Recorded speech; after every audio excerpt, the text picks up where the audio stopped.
Maduro e a oposição descartam a possibilidade de um segundo turno na Venezuela. Ideia que era encabeçada por Lula e pelo governo da Colômbia. Detalhes com a Bibiana Borba.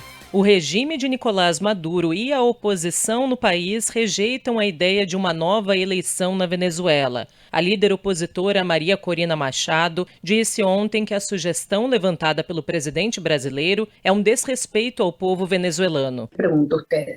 Eu pergunto a vocês, se não gostam do resultado da segunda eleição, vamos para a terceira, quarta e quinta, até que Maduro tenha o resultado que ele quer. Para mim é uma falta de respeito aos venezuelanos que expressaram sua soberania popular.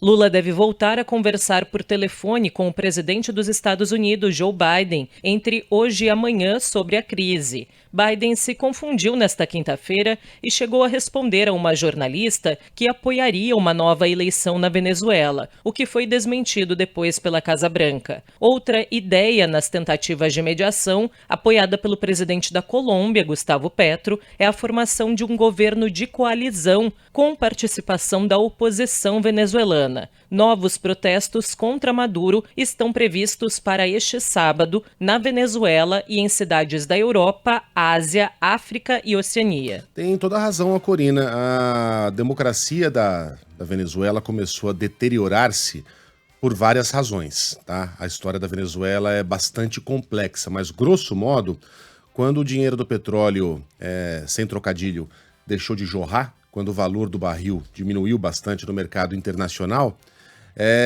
a Venezuela, que tornou-se um petroestado, né, já há muitas décadas, começou a viver momentos de crise e momentos de instabilidade política. Foi quando Hugo Chávez cooptou os militares para o seu governo. Ainda mais, os militares sempre tiveram uma atuação muito presente, mesmo antes da era chavista, tá? É uma história que faz parte do que é a Venezuela, mas colocou militares em postos-chave do governo, praticamente sublocou o seu governo às Forças Armadas venezuelanas, e aí aparelhou Supremo Tribunal e a coisa começou a degringolar, né? Foi isso que aconteceu nos bastidores, mas a grande face visível da erosão democrática da Venezuela eram as múltiplas eleições, plebiscitos e referendos organizados por Hugo Chávez. E era exatamente isso, Sheila. Ele perdia uma eleição, organizava-se um referendo para que fosse confirmado o resultado da eleição. Não fosse confirmado, organizava-se um plebiscito para que a população decidisse se aquilo que foi decidido antes valeria mesmo.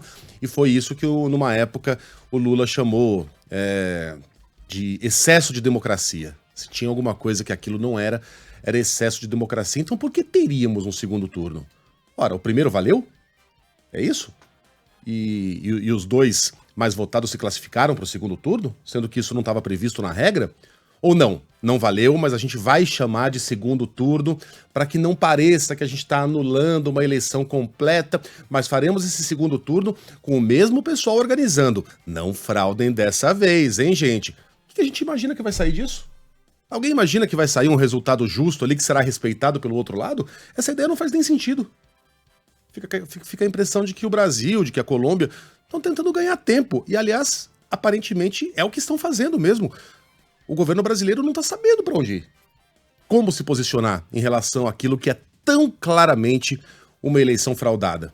Também é um risco você apoiar completamente o candidato da oposição, como outros países estão fazendo, porque a gente pode incorrer no vexame Guaidó, mais uma vez. Sim, é um beco sem saída, é uma situação complicada, e não à toa ontem Lula avaliou que as relações do Brasil com a Venezuela estão se deteriorando. O motivo, segundo ele, é que a própria política do país vizinho não é a mesma da época de Hugo Chávez.